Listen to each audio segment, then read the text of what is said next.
Hey everyone, NVIDIA has ambitions to rule the world. Will they? You're watching Techstrong Gang.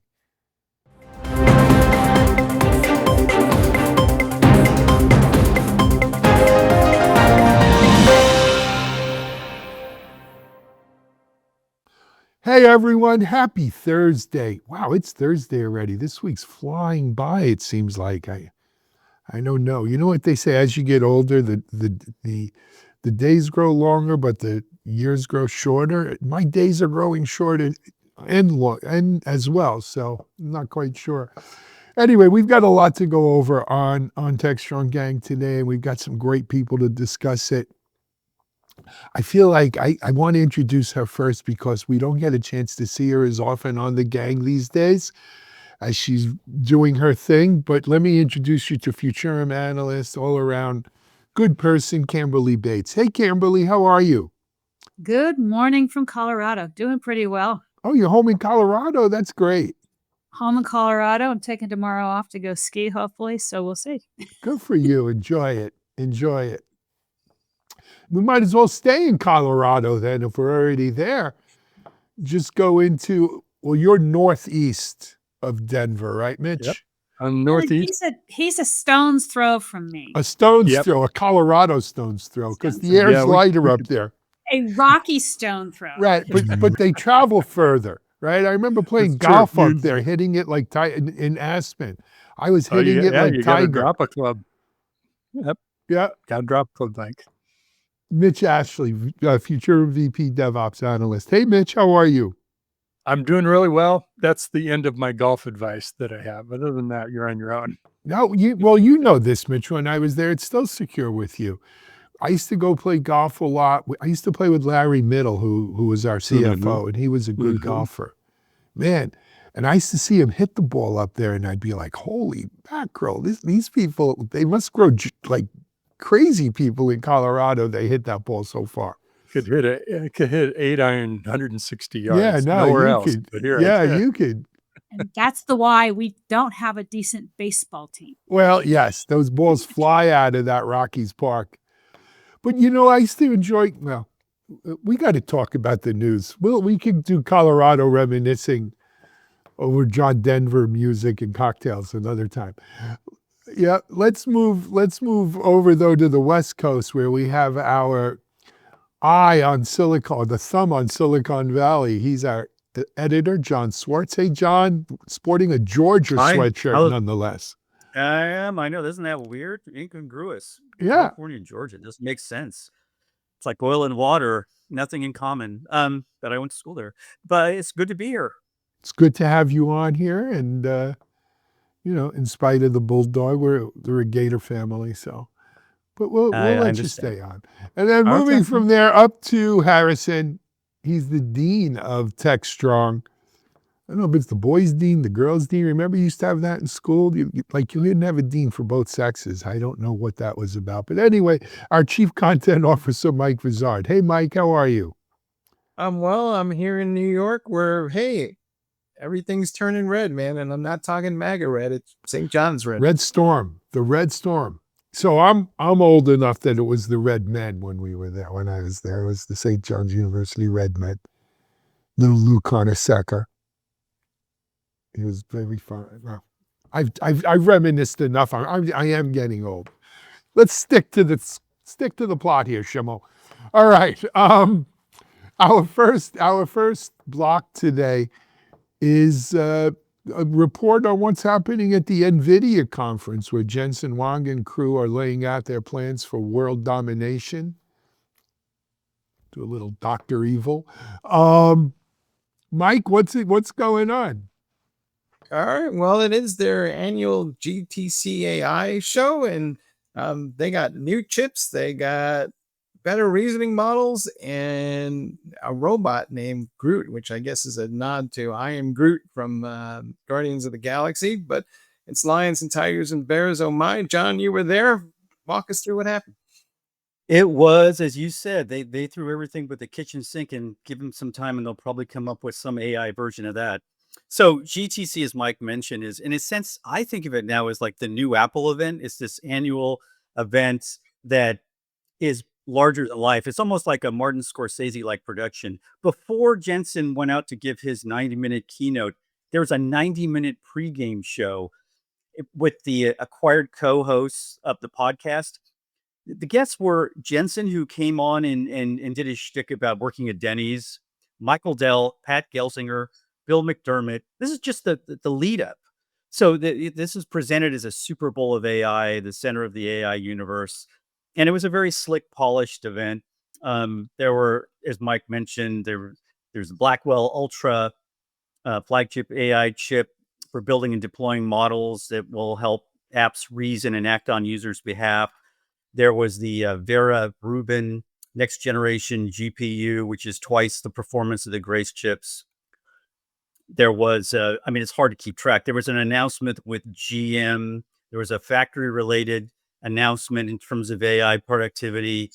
There was Groot N1, the first open, fully customizable foundation for generalized humanoid reasoning and skills. There's Cosmos, an open customizable reasoning model for physical AI.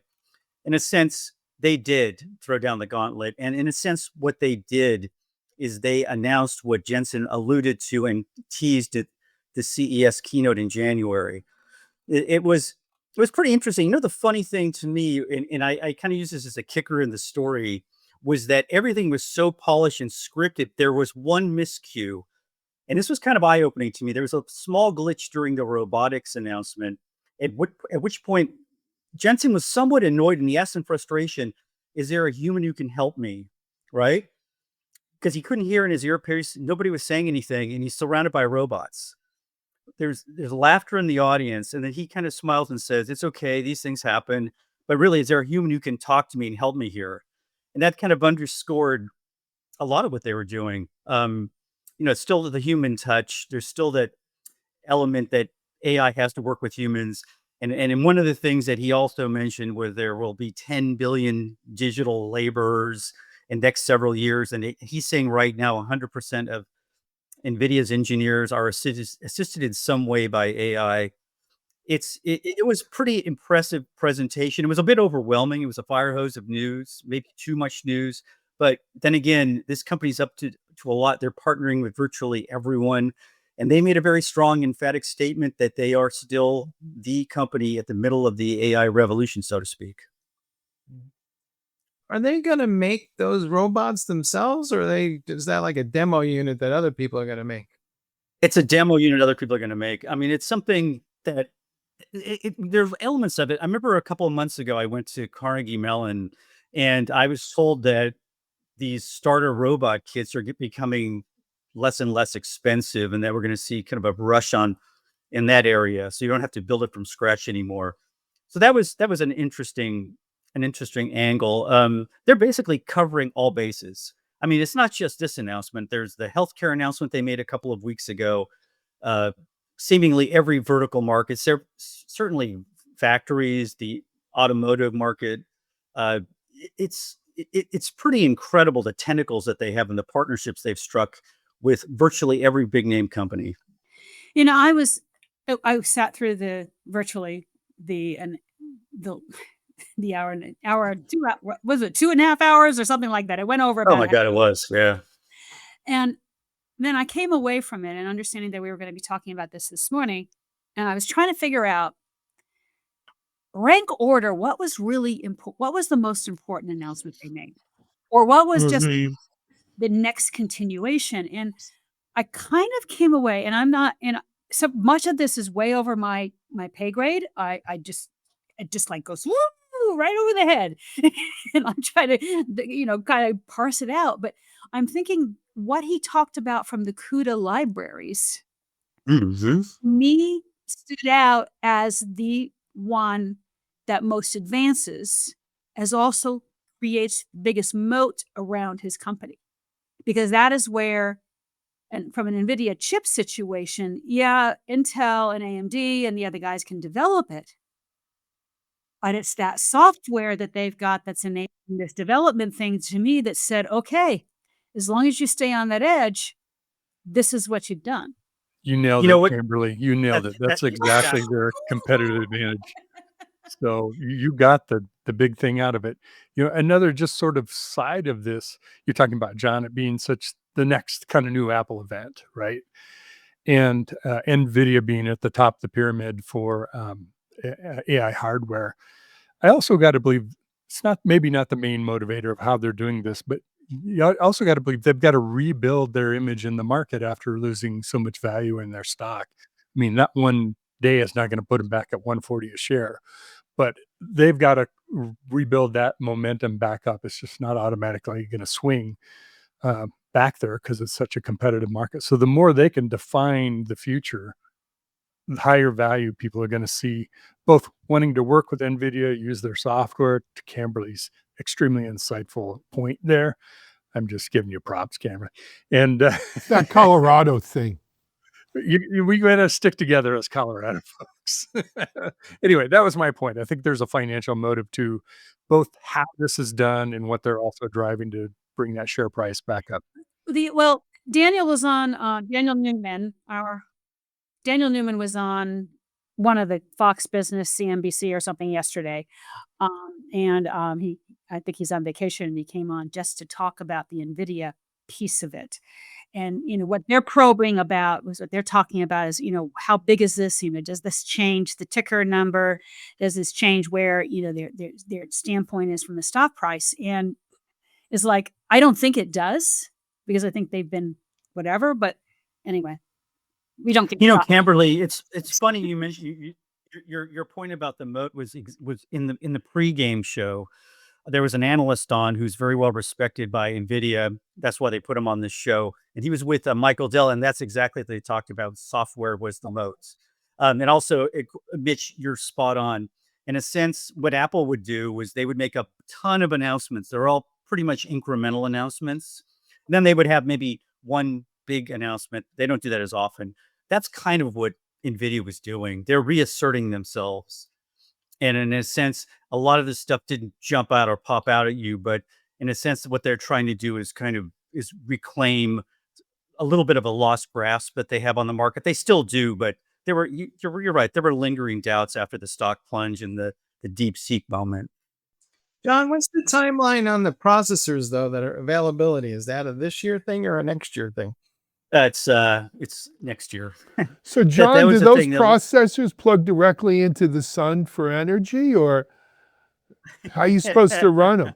There's a quantum chip underneath each one. They're second half of 2026 before they show up. And yeah, energy was very rarely mentioned yesterday.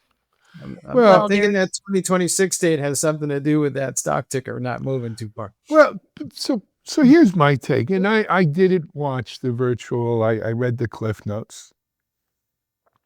An important thing is they acknowledged, right, that Blackwell Ultra chip, when it runs in a stack, it's got to be liquid cooled, right? The days of air cooled processors and servers are done. Done. You got to have liquid cooling. Think about what that does to the cost and complexity of every data center that wants to run this. Number two, look, we've heard this not just from NVIDIA, but that physical AI, robotics, is a big kind of, I don't know if it's just a PR thing or they really, think it's that close that we're going to have these sort of robots that do. I mean, it's not that we don't have robots now, right? You go to any car factory, it's robots that are building the cars, right? They're single-use robots. They may not look humanoid, but they do one job and they do it well. They make a weld. We've got robots that do surgery. That's very delicate, right? So we already have some very advanced robotics. Putting AI into them, what does that give us? Well, it gives us the ability for them to act autonomously. Okay. Right? Is that going to, how big is that going to be? Well, until we actually have, Rosie the robot, like on the Jetsons or something, I'm not quite sure. But Camberly, you're 100% correct. We discussed this, I think it was on yesterday or the day before. Everybody and their mother's making chips today.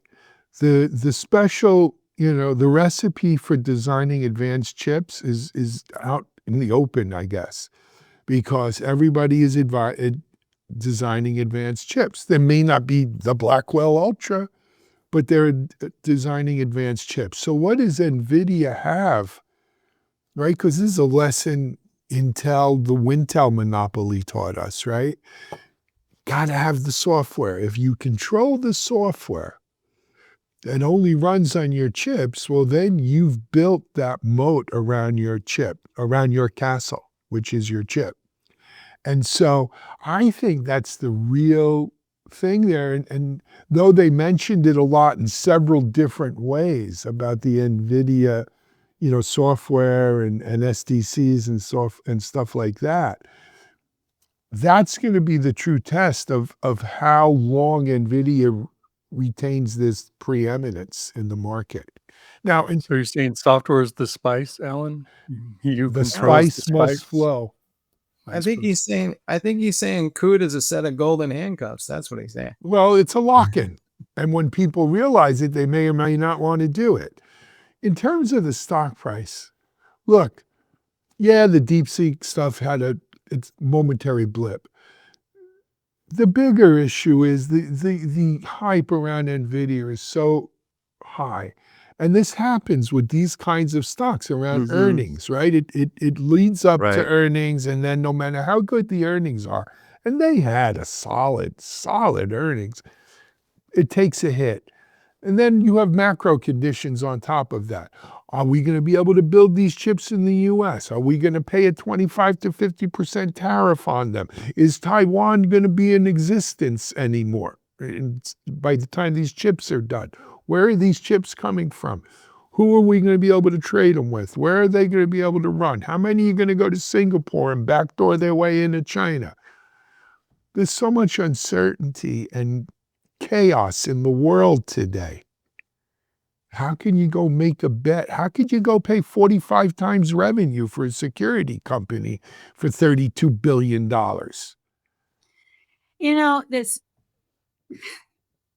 That's thinking in a process. There's this part of this is thinking this pie is getting so big.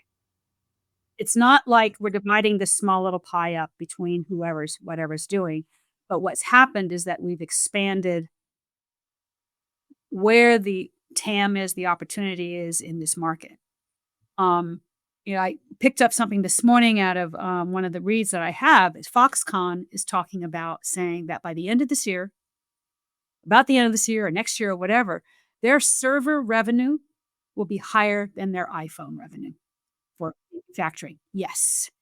It was like, okay, that's a statement for the AI market of what's happening here and what we're doing to throw the money in there.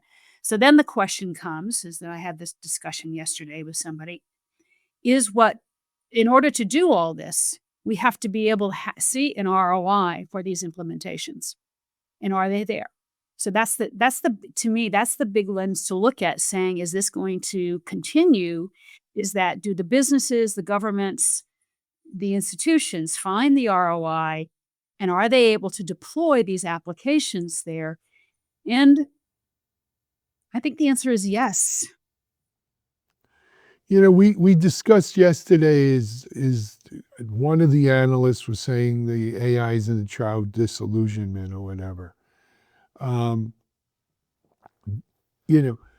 Yes, AI is helping engineers. AI is helping marketing people. AI is helping salespeople. Is AI replacing people? And I don't know if today it's replacing people, right? What job is it replacing? Well, statements get made, Alan, like Meta, Zuck, saying we're not hiring more software engineers. I think one of the things that contributes to the overinflated expectations around AI is statements like everybody in the company now is using AI. Okay, but what does that mean, right? We're not going to hire more developers. Really? I doubt that's true. Usually that's maybe generally the direction, but often it doesn't pan out that way. So, and AI could solve this problem in 30 seconds versus, 3 weeks that it normally takes. Well, that all depends on the conditions that those happen in. So I think we're so interested in trying to validate the ROI or the benefits of AI without doing a real ROI analysis, that those statements just kind of are meaningless to me. It's maybe true, but what? So everybody has Copilot, Microsoft Copilot. What? That's nice. What difference is it making? What's the impact and benefit of it? Those kind of things. Yeah, that's right. I mean, they start. It's Zuckerberg and even Jensen plays into this all the time. So does Benioff. They oversell this concept. I mean, even when we go back to the physical AI concept that NVIDIA threw out in January, it's almost kind of conflating with agentic AI. I mean, they're kind of getting ahead of themselves, but I think they're just trying to stake their name to that phrase. It's all kind of marketing BS. And in a sense, in the real world, it's very incremental use or minimal savings of time so far. I mean, practically most companies. To that point, though, you have the Wall Street Journal and the Washington Post echoing those comments in various contributed articles that have published in either 2 days ago or 3 days ago. But Camberly, I wanted to ask you a question, and maybe I'm wrong about this, but as far as I can tell, the utilization rates on these GPUs are horrible. So can we get better at increasing the utilization rate so we don't need as many of them? Maybe we should create the Department of AI Efficiency. What do you think? Have no idea. I am not necessarily. I have heard that the GPU utilization rates are much lower. We don't run them at 100%. That is for sure. I don't think we run them at. I've heard numbers like 60% or 50%, but that is like what we run our servers at, right? We don't run them beyond that. No, but I've seen numbers as low as 10%. Mm-hmm. Me too. I heard something. I don't know about this, but I heard something that in these models and in the training, you line up how many GPUs are going to work on that. But for each step, they all work on their part of it, but it doesn't move to the next step until all of them are finished. So there could be a lot of idle time in CPUs if that's sort of the architecture of that. Doesn't mean they aren't dedicated to that task, maybe. And that's probably where there's a lot of room to say, well, wow, they're not busy. Could other things multitask with that GPU? Again, I'm not a hardware expert on that side of it, but I was told that at a conference, one of the tech field day events. And one of the pieces that I mean, Jensen did talk about edge. And I kind of went, I think that's going to be the domain of the CPU. Maybe there are some use cases that are going to need a full-blown GPU out there because of video analysis or that kind of thing. But I think we've got powerful enough CPUs that are out there that don't suck up all the energy. There's much more efficiency that's out there. So, that's the other thing. When him claiming, the entire landfall. What's the I've name talked of to the? people about that, and it comes down to what the level of parallelization required at the edge is going to be. And if it's a high amount, people are leaning towards a GPU. If it's a low amount, they're going with a CPU as the inference engine. I almost think the edge part of this that's the this device that you can use to put a supercomputer on your laptop or whatever. That's kind of the Raspberry Pi strategy of let's get that out at the edge and let people build things with it. Not that it's as low cost as a Raspberry Pi, but it seems to me that's part of that strategy of building up the edge part of it. Excellent. Guys, I got to cut us off here because we're way over on this block and we got too many good things to talk about. Let's take a break here on Techstrong Gang, and we're going to come back and talk about, DevSecOps. Is the glass half full or half empty? You're watching Techstrong Gang. Discover Techstrong Group, the epicenter of tech innovation. We're your go-to for reaching IT leaders and practitioners worldwide. Our secret? Impactful content that sparks awareness, engagement, and top-quality leads. With us, you'll access editorial websites, streaming videos, virtual events, custom content, analyst research, and more. Join our satisfied clients. Let's revolutionize your tech journey. Contact us today and tell your story to the world in the most powerful way with Techstrong Group. Hey, folks, we're back and we're talking about, well, DevSecOps, which of course is one of our favorite topics on the gang. But it seems like there's been just a wave of attacks against software supply chains, a lot of it revolving around GitHub. And some folks are writing opinion articles that suggest that at least, well, our first wave of attempts at DevSecOps might have failed. Mitch, I know that you've been following this space pretty closely over the years. I can't figure the following out. Is it just that maybe, we're paying more attention, so we're discovering more attacks, but there aren't actually more attacks? It's just that we're figuring out that they're being made, or are there actually more attacks?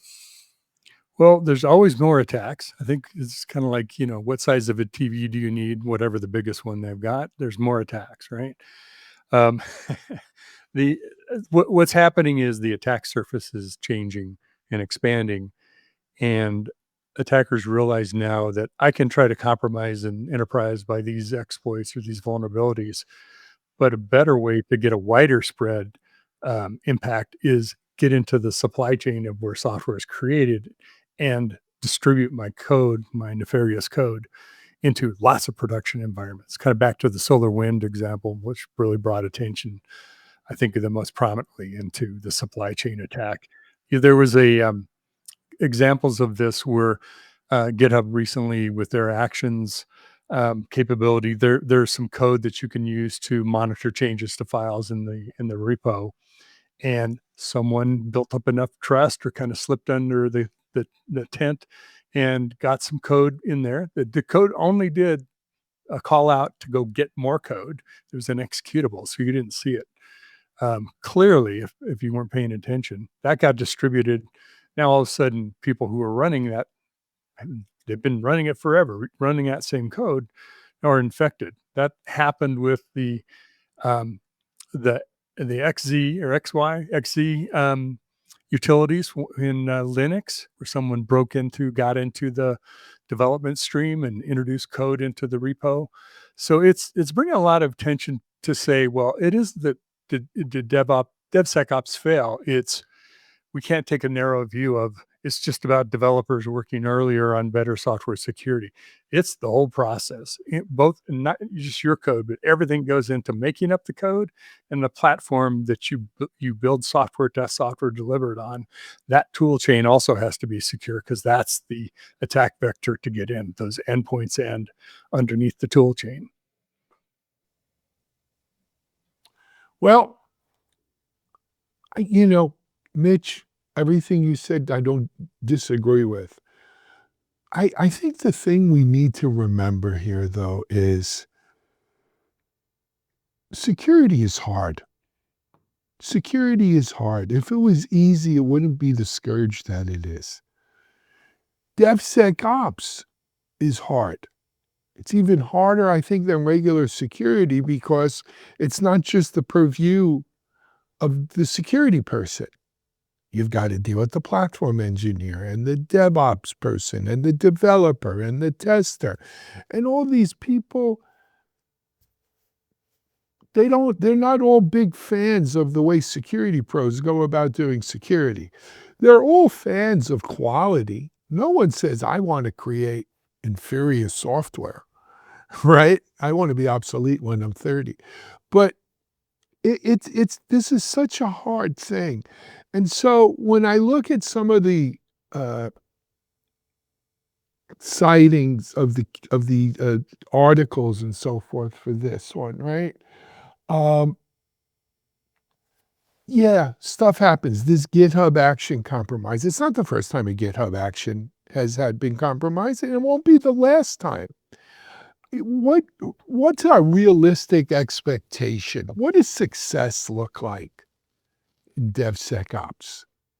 Is it that we never have a security incident again? I don't want to go all Hoover and Animal House on you and stand up and say, this is un-American, right? But when the Germans attacked Pearl we Harbor, didn't stop them then, right? But no, but the fact of the matter is, no matter how good we are, no matter how hard we try, we're never going to eliminate these kinds of things. It's about being vigilant. It's about being resilient. That's good DevSecOps. That's good security. And I just feel that we don't need people piling on about, oh, another DevSecOps debacle. We're failing. No, we're doing a hell of a lot better than we were 5, 10 years ago. I'll tell you that. And we continue to make progress. But this is a very hard issue. We're learning how to create better tools for developers to develop more secure code. We're learning not everybody wants to be a security pro or have that level of understanding. But to say that DevSecOps has failed, no, it hasn't. No, it hasn't. You made several good points. I just want to jump in a little bit on that, Mike. One is we need to learn the lessons that have already been learned in general security, right? We know today that response is equally important, if not 1%, 51% more important than prevention, because it isn't just that attacks are going to happen.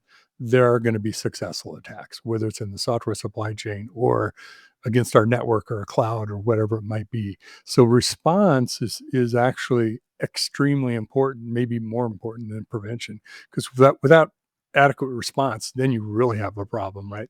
Things can spread very quickly and get out of control. So I just want to make that point of there's zero trust, things like that. We're kind of learning these lessons again in software that we've already learned in network security. And maybe that's what we can benefit from the network security folks who understand that, have been doing this for a while. So in the we're supposed to anyway build out more software in the next couple of years thanks to AI than we did in the last decade. At least that's the theory. Won't most of that software hopefully be better from a security perspective, because we'll be able to use things like AI to say, explain this vulnerability to me while I'm writing this thing? And can we not maybe replace all kinds of legacy applications with something that is a little more secure, a little more modern, and maybe we should make that a goal? Well, I'll chime in on this because I did an article or a research note around who's going to win the agentic AI race in software development, and the trend is most certainly moving, not just doing things in the developers' IDE tools, but also doing them externally. I mean, Google Gemini just announced a new, basically coding inside of the Gemini interface. That's also happened with Anthropic at the command line. So things are moving out of that. I think where we're headed is people generating code who don't know code, even though there are other tools that are, no code tools. You can generate a full application in these tools now. The problem is not everyone's going to have the skill to look at it and say, well, that's not right. Are they going to ask the tool to say, no, is this secure? And it's going to come back and say yes or no, and they just won't know. So I think we've got to get to a point where we know we're generating more secure software, not just software. And we aren't there yet. That isn't the focus at this time. I think what we may find is that AI is better at fixing code than generating code, or at least the current iterations of AI, where we are in the evolution of AI. It might be a better fit for that, which goes along back to the last block of, is AI replacing people or enhancing people? And by the way, guys, if AI enhances people, makes developers better developers, makes marketers better marketers, makes salespeople better salespeople, that's a fine thing. That's a great thing. It's a great thing. You want to be disappointed that we're not cutting heads as a result of it? We're just being better at what we do? All right, shame on you as far as I'm concerned. I think, having AI make us better at our jobs is a worthy goal. Having AI eliminate jobs, you want that, if that's what you want. I don't know if we're there yet.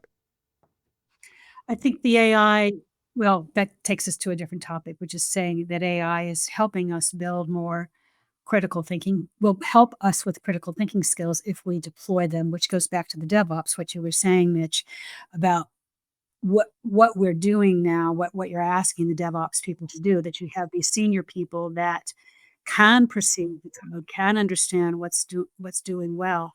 And those skills, our skills will start to change in terms of what they're doing for the day-to-day job. Yep. If I can make an analogy, I think we're at using a gaming analogy, we're at the mods stage where AI is the mods to the game that enhance, change, help it make it better, do things easier, better interface, whatever it might be. And at the same time, we're working on, well, what do the next generation of games look like? What's the next Fortnite look like? That's like a new format, new form of gaming, which is how do I agentically create software and not have to worry about code. But right now it's really in the mod stage, I think in a big way, in a very helpful way. And that's appropriate because we learn a lot. And that way we all can sort of mod software development the way we want or whatever role that we're doing. Love it. DevSecOps folks, keep doing what you're doing, right? We're making a difference. Don't believe the hype.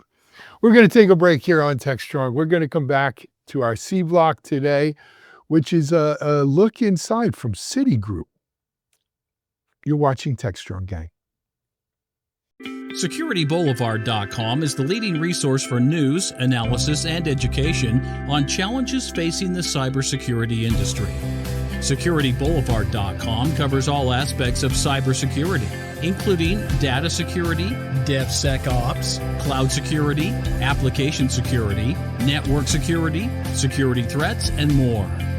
SecurityBoulevard.com has the largest selection of security content, featuring breaking news, blog posts, podcasts, and more. Visit www.securityboulevard.com to learn more. SecurityBoulevard.com, home of Security Bloggers Network. Hey folks, we're back, and yes, as Alan alluded to, we're going to be talking about an announcement that Citigroup made where they said that they're going to move more and more of the work that they do in IT to an internal team, and they're going to start eliminating more and more contractors. Now, if you've been around IT for a while, you can walk into organizations and there's more contractors than there are employees. So, if this becomes a significant trend over time, it will change the employment algorithm, I guess, or equation for a lot of IT professionals. So, Camberly, do you think that this is going to be a major shift in general, or is it just unique to Citigroup and the banking industry? Actually, I have no clue. And I read this piece and I'm like going, okay, what does this really mean? I mean, especially since we've got all the noise coming out of Washington, D.C. and all that kind of stuff that's going on with Doge. But so there's two pieces that came out of that article. One is reducing contractors and going internal. And that to me is something that companies do all the time. They go this way, they go that way, they go this way, they go that way, in a way to improve something. And the second piece of the article was why? What are they doing? And they've been fined. They've had some data governance issues and controls issues, and they're having to bring it in. Okay, so what is that all about? Well, I kind of did some digging on it. And what I'm understanding, because it's saying data management, of course, my antennas are out there. What some of the issues are with Citicorp or Citigroup is they've been buying so many companies. And they have a mishmash of data and silos.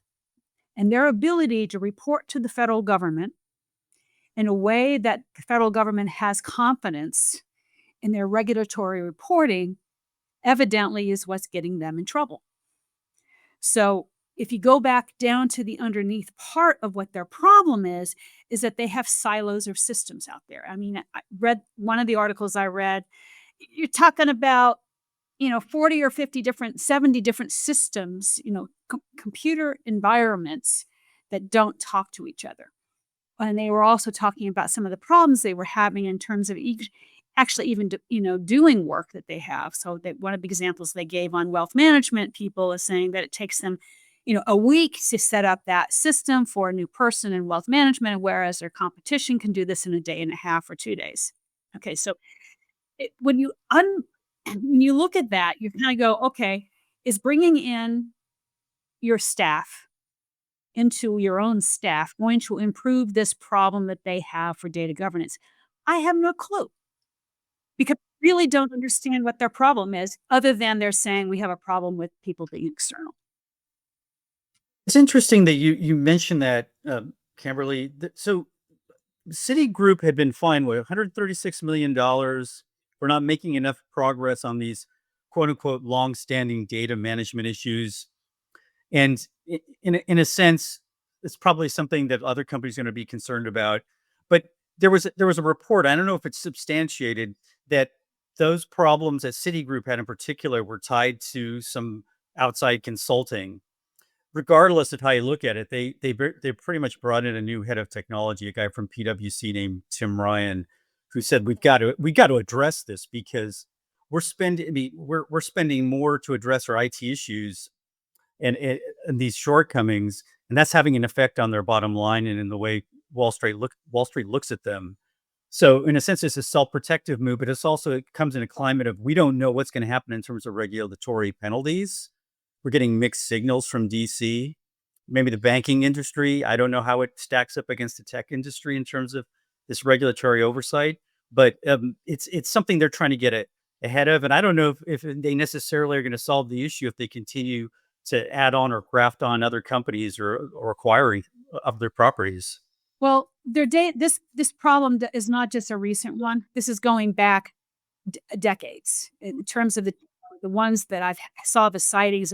Here's where they've been cited multiple times. They've been cited on tours. So when they're saying they're dragging their feet or not getting this done, somewhere along the line there's a management problem. So the fact that they've changed over the management's got to come in and say, okay, so what is the the base problem here? And there's a lot of speculation of that. Since I'm not sitting in that person's seat and I haven't done the analysis, I have no clue what it is. But when they're talking about, they've acquired so many companies, and we've already seen this with the AI problem, that silos of data, being able to bring that data in, doing data management is the one thing that's stopping us proceeding forward in an easier fashion. Now, one of the things that was said, could AI help them fix their data management and regulation problems? And I think it could.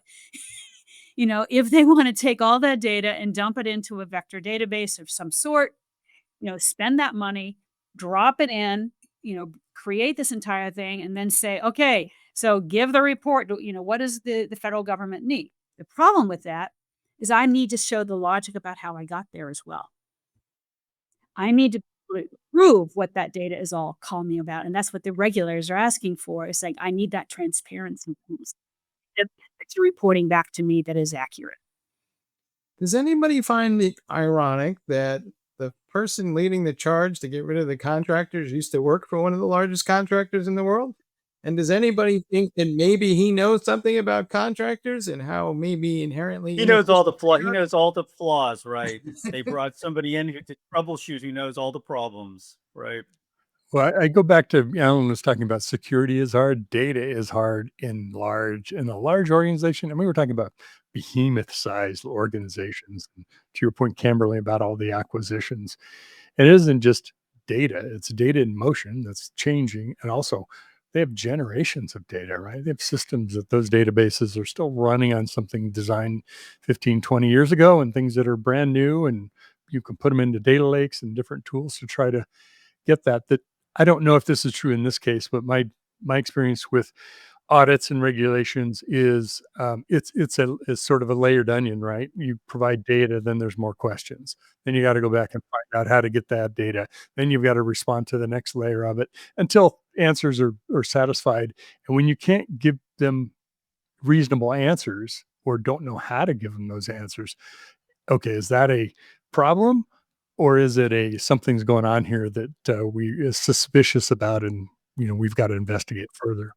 Salesforce just had this developers conference, TDX, and one of the things that cropped up, and I don't know if this is related, but this whole issue of data readiness, and there were a lot of unhappy customers of Salesforce. And I heard this through somebody who works for Salesforce as a consultant, who said that a lot of these projects involving AI in particular, the data's not ready.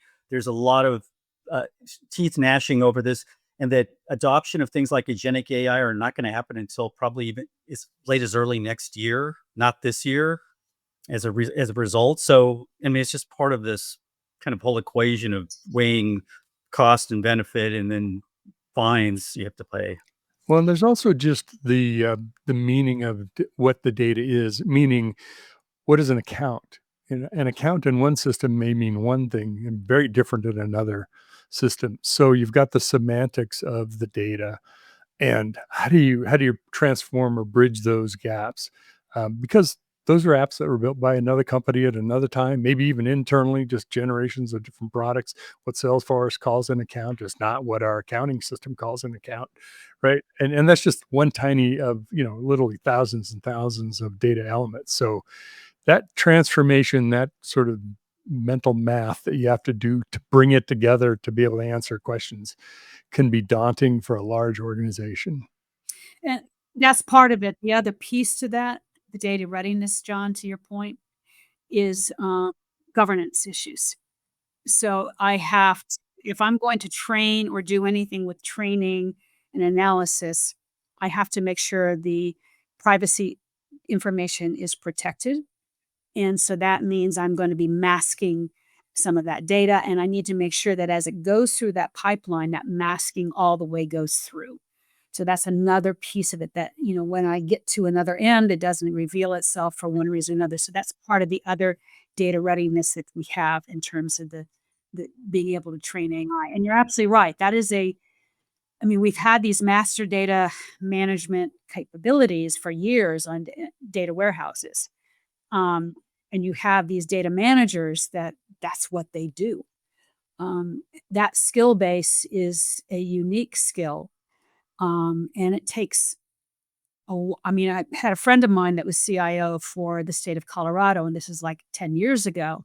And what she was trying to do at the time, they were trying to bring in data from all the different divisions to be able to analyze information.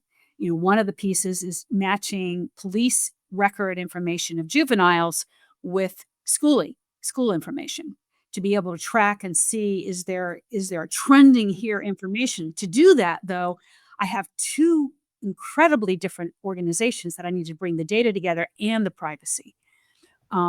That's tough to do. Guys, I think there's another aspect, and Camberly, you hit it right off in the beginning of this, and that's the pendulum that swings between insourcing and outsourcing. And there's something else tied in here. It's remote work versus work in an office, right?